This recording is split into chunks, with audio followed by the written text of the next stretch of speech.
এই পৃথিবীতে আল্লাহ পাক আমাদেরকে পাঠিয়েছেন শুধুমাত্র তার ইবাদত করার জন্যই।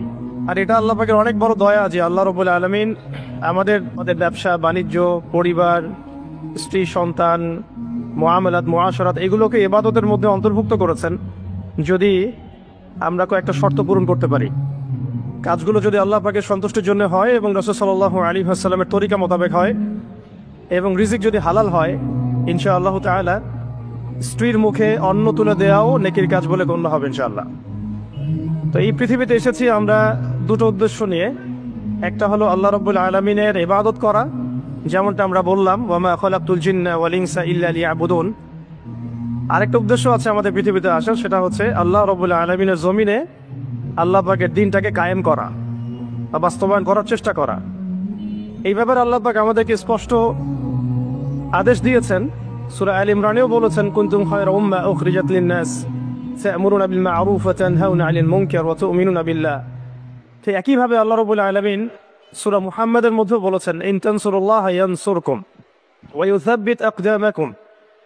তোমরা যদি আল্লাহর দ্বীনকে সাহায্য করো, আল্লাহকে সাহায্য করো, তাহলে আল্লাহ পাকও তোমাদেরকে সাহায্য করবেন। ওয়া ইউসাব্বিত আকদামাকুম, তোমাদের পা আল্লাহ পাক শক্ত করে রাখবেন।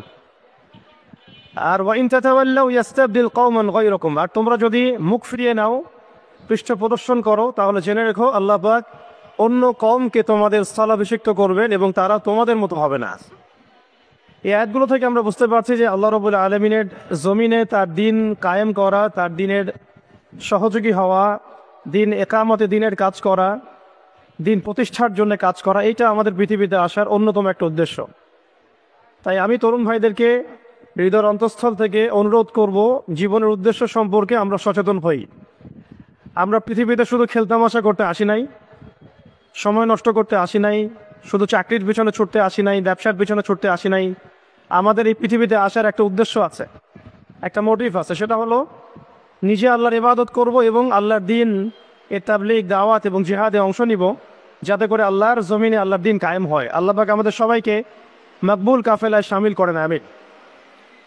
দ্বিতীয় যে বিষয়টি আমি বলতে চাই সেটা হলো এই যে মহান একটা মিশন নিয়ে আমরা পৃথিবীতে এসেছি, এটাকে বাস্তবায়ন করতে হলে আমাদেরকে ইলম করে যদি আমরা কোনো কাজ করতে যাই, সেখানে উপকারের জায়গায় ক্ষতি বেশি হতে পারে এবং দ্বীনের ইলম একা একা হাসিল করা যায় না। অবশ্যই বরেণ্য এবং মুহাক্কিক উলামায়ে কেরামের সোহবত জরুরি।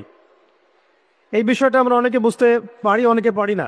খাস করে যারা জেনারেল ব্যাকগ্রাউন্ড থেকে আমরা উঠে আসছি, অনেকে দেখা যায় দ্বীন আমরা শিখতে চাই ঠিকই, লেখাপড়াও করি, বই পুস্তক পড়ি, অনেকে আরবিও ভালো বলতে পারেন, কিন্তু উলামায়ে কেরামদের সোহবত এবং সান্নিধ্য নেই। এই বিষয়টা এতটা ক্ষতিগ্রস্ত, এতটা ক্ষতির কারণ যে নেক্সট স্রোতে মানুষ ধোঁকা খেতে পারে। এই ইলমের তো দুটো শাখা আছে, একটা দুনিয়াবি জ্ঞান, একটা দ্বীনি জ্ঞান। তো দুনিয়াবি জ্ঞানের জন্য এই বিষয়টাকে আমি শর্ত বলে মনে করছি না, কিন্তু দ্বীনি ইলম অর্জনের জন্য অবশ্যই একজন বরেণ্য মুহাক্কিক উলামায়ে কেরামের সোহবত অবশ্যই জরুরি। এবং দ্বীনি ইলমের বিষয়টা শুধু কিতাবের মধ্যেই সীমাবদ্ধ নয়। কিতাব আমাকে একটা ক্লাসিক্যাল আলেম হওয়ার পর্যায়ে পর্যন্ত নিয়ে যায় ঠিকই, কিন্তু আল্লাহকে চিনতে হলে, আল্লাহকে পেতে হলে, আল্লাহর মারেফত হাসিল করতে হলে একটা আধ্যাত্মিক জ্ঞানের প্রয়োজন আছে। এই জ্ঞানটা আপনি কিতাবের মধ্যে পাবেন না। এটাকে হাসিল করতে হলে অবশ্যই আল্লাহওয়ালা বুজুর্গ মানুষদের সোহবতে আসতে হবে। ঠিক যেমন নবী মুসা আলাইহিস সালামকে আল্লাহ রাব্বুল আলামিন বলেছিলেন তোমার চেয়েও জ্ঞানী মানুষ পৃথিবীতে আছে, এবং সূরা কাহফে বিস্তারিত ঘটনা আছে, এতটা বলার সময় এখানে নাই, আপনারা পড়ে নিতে পারবেন। মুসা আলাইহিস সালাম যুগ যুগ সফর করেছেন সেই ব্যক্তিকে পাওয়ার জন্যে যাকে আল্লাহ রাব্বুল আলামিন তার পক্ষ থেকে খাস করে জ্ঞান দিয়েছেন। সেই ব্যক্তির নাম খিদর আলাইহিস সালাম। তিনি এমন কিছু দেখছেন খিদর আলাইহিস সালাম, যেটা মুসা আলাইহিস সালাম বুঝতে পারছেন না। মুসা আলাইহিস সালাম নবী হওয়ার পরে বুঝতে পারছিলেন না কেন নৌকা ফুটা করা হচ্ছে, কেনই বা বাচ্চাটাকে হত্যা করা হলো, আর কেনই বা দেয়ালকে নির্মাণ করা হলো। খিদর আলাইহিস সালামকে আল্লাহ রাব্বুল আলামিন এমন আধ্যাত্মিক জ্ঞান দিয়েছিলেন, আল্লাহর মারেফত দিয়েছেন, তিনি এমন কিছু দেখতে পাচ্ছেন দূর পর্যন্ত, যেটা মুসা আলাইহিস সালাম বুঝতে পারছেন না।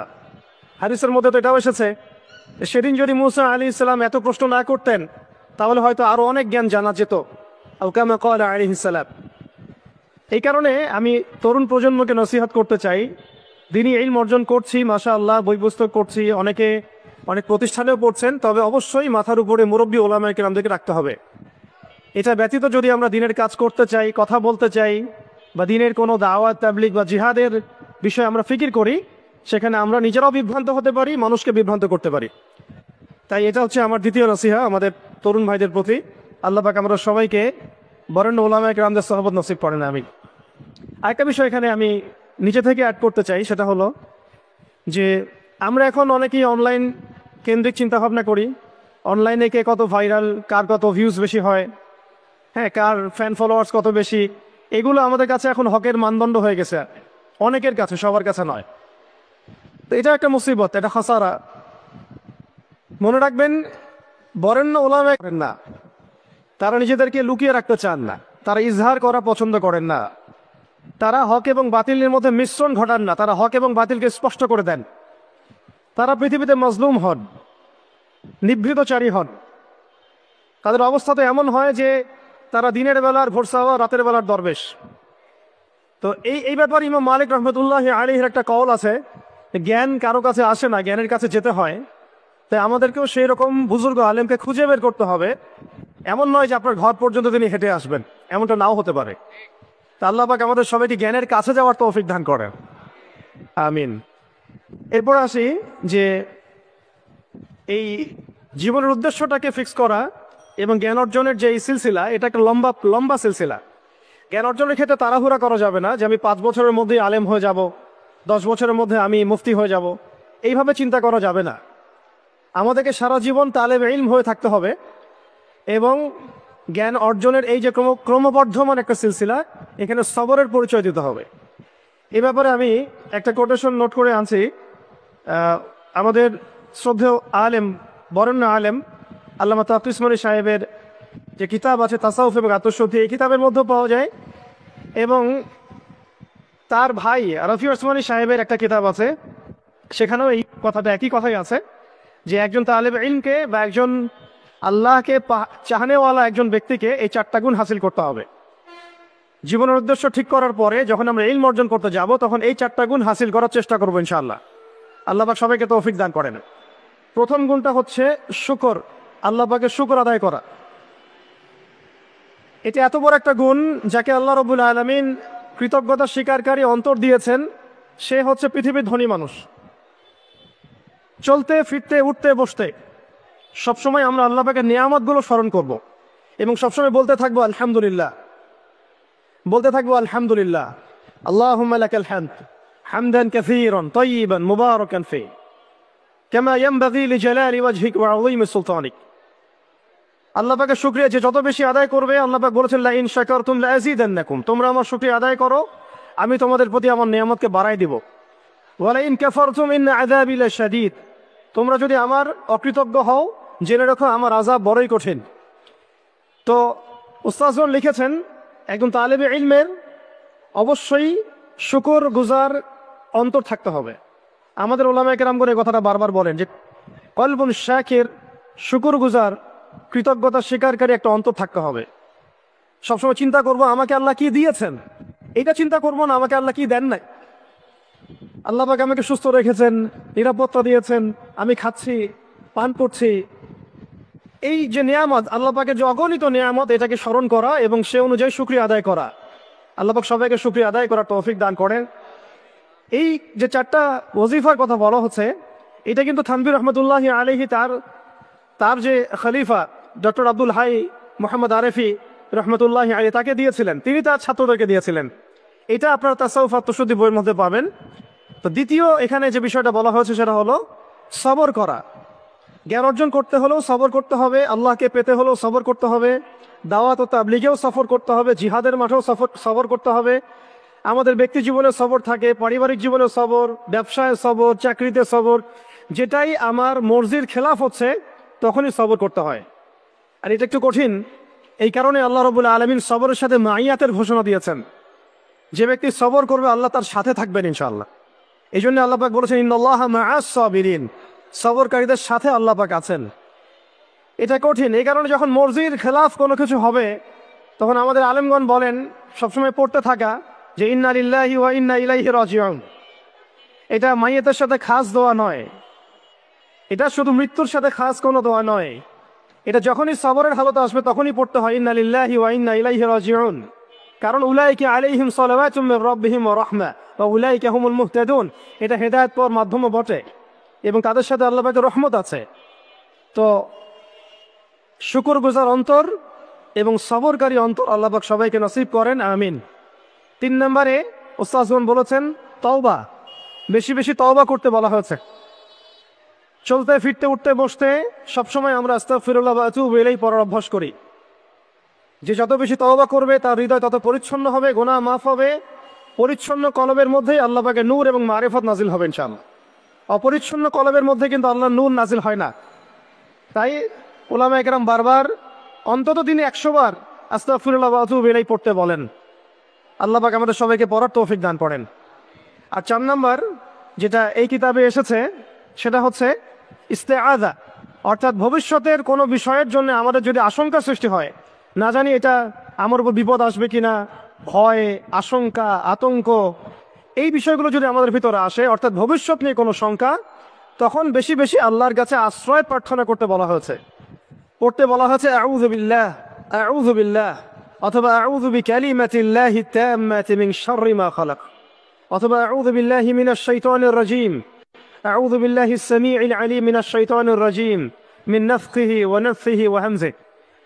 একবার আমার মনে আছে যে একটা জটিল মাসালা নিয়ে আমরা আমাদের মহতারাম খতিব সাহেব বাইতুল মুকাররমের বর্তমান খতিব সাহেব তার দ্বারস্থ হয়েছিলাম।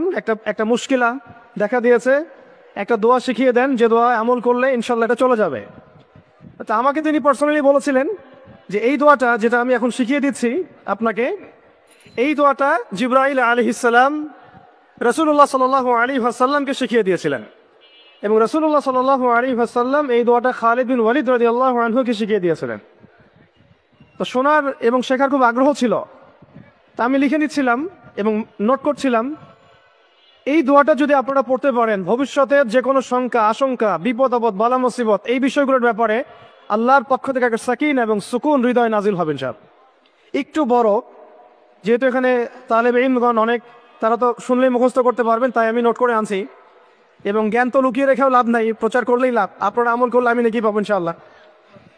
তো এই দোয়াটা হচ্ছে আউযু বিকালিমাতিল্লাহি তাম্মাতিল্লাতি লা ইউজাবিজুহুন্না বাররুন ওয়ালা ফাজির মিন শাররি মা খালাকা ওয়া যারআ ওয়া বারআ ওয়া মিন শাররি মা ইয়ানজিলু মিনাস সামাই ওয়া মা ইয়ারুজু ফিহা ওয়া মিন শাররি মা যারআ ফিল আরদি ওয়া মা ইয়াখরুজু মিনহা ওয়া মিন শাররি ফিতানিল লাইলি ওয়ান নাহার ওয়া মিন শাররি খায়রিন ইয়া রহমান। এই দোয়াটার উপর আমল করতে থাকেন, দেখেন ভবিষ্যতের আশঙ্কা দূর হয়ে যাবে ইনশাআল্লাহ। আল্লাহ পাক আমাদের সবাইকে 4টা গুণ হাসিল করার তৌফিক দান করেন। এইগুলো লম্বা কথা বলা যায়, আমি সংক্ষিপ্ত করে বললাম যে আল্লাহ পাক আমাদেরকে জীবনের উদ্দেশ্যটাকে ফিক্স করার তৌফিক দান করেন, যে আমরা পৃথিবীতে এসেছি আল্লাহর ইবাদত করতে এবং তার দিন কায়েম করতে। এবং এই মিশনে আমাদের প্রথম দরকার হচ্ছে দ্বীনি ইলম অর্জন করা, এবং এটা একটা লম্বা সিলসিলা, এই ব্যাপারে তাড়াহুড়া না করা। এবং 3 নাম্বার, বুজুর্গ ওলামায়ে কেরামদের সোহবতে থেকে দিনের জ্ঞান হাসিল করা। এতে করে জ্ঞানের সাথে সাথে আধ্যাত্মিকত্ব হাসিল হবে ইনশাআল্লাহ। আর আধ্যাত্মিকত্ব হাসিল না হলে বাইরের চোখ দিয়ে যদি আমরা দেখি, তাহলে এই বিশ্বটাকে চিনতে, বুঝতে এবং সমাধান বের করতে আমরা বেগ পাবো। এবং কোনো কোনো ক্ষেত্রে আমরা সত্যকে মিথ্যা মনে করতে পারি, মিথ্যাকে সত্য মনে করতে পারি। আল্লাহ পাক আমাদের খিদির আলাইহিস সালামের দৃষ্টিভঙ্গি দান করেন, আমিন। আর 4 নম্বর, প্রত্যেক তালেবে ইলমের এবং যারা আল্লাহর পথের সেনানী হতে চান বা হতে চাই, আমরা মুজাহিদ হতে চাই, মুবাল্লিগ হতে চাই, মুহাদ্দিস হতে চাই, বা দ্বীনের পথে আমরা শহীদ হতে চাই, এই তামান্না যাদের আছে তাদেরকে এই 4টা গুণ হাসিল করতেই হবে। আল্লাহ পাক তৌফিক দান করেন। 1 নম্বর শুকর, 2 নম্বর সবর, 3 নম্বর তাওবা এবং 4 নম্বর ইস্তেআযা বা আশ্রয় প্রার্থনা। আবার বলছি, 1 নম্বর শুকর, বেশি বেশি শুকরিয়া আদায় করা, 2 নম্বর সবর করা, 3 নম্বর হচ্ছে পূর্বের পাপের জন্য তওবা করা, এবং যখনই পাপ হবে তখনই তওবা করা। ওলামায়ে কেরামগণ বলেন যে সকাল সন্ধ্যায় সাইয়্যিদুল ইস্তিগফার কখনো না ছাড়া, সকাল সন্ধ্যা সাইয়্যিদুল ইস্তিগফার কোনো অবস্থায় যেন না ছাড়া। এটা নিশ্চয়ই আপনাদের মুখস্থ আছে। আল্লাহুম্মা আনতা রাব্বি লা ইলাহা ইল্লা আনতা খালাকতানি আনা আবদুক ওয়া আনা আলা আহদিকা ওয়া ওয়া'দিক মাসতাতা'তু আউযু বিকা মিন শাররি মা সানা'ত আবুউ লাকা বিনি'মাতিকা আলাইয়া ওয়া আবুউ বিযানবি ফাগফির লি ফাইন্নাহু লা ইয়াগফিরু যুনুবা ইল্লা আনতা। এই দোয়াটা কখনো না ছাড়া। এবং যখন পূর্বের কোনো পাপের কথা মনে হয় যে এতদিন আগে আমার একটা পাপ হয়ে গিয়েছিল, মনটা একটু খারাপ হতে পারে, চোখে পানি আসতে পারে, ইমিডিয়েটলি পড়তে বলা হচ্ছে আস্তাগফিরুল্লাহ ওয়া আতুবু ইলাইহি, আস্তাগফিরুল্লাহ ওয়া আতুবু ইলাইহি। আল্লাহ পাক সবাইকে খাস তওবা করার তৌফিক দান করেন। এবং 4 নম্বর হচ্ছে আমাদের জন্য জরুরি, সেটা হলো ইস্তেআযা বা আল্লাহ পাকের কাছে আশ্রয় প্রার্থনা করা। আল্লাহ রাব্বুল আলামিন আমাদের সবাইকে তার কাছে আশ্রয় প্রার্থনা করার তৌফিক নসিব করেন, আমিন।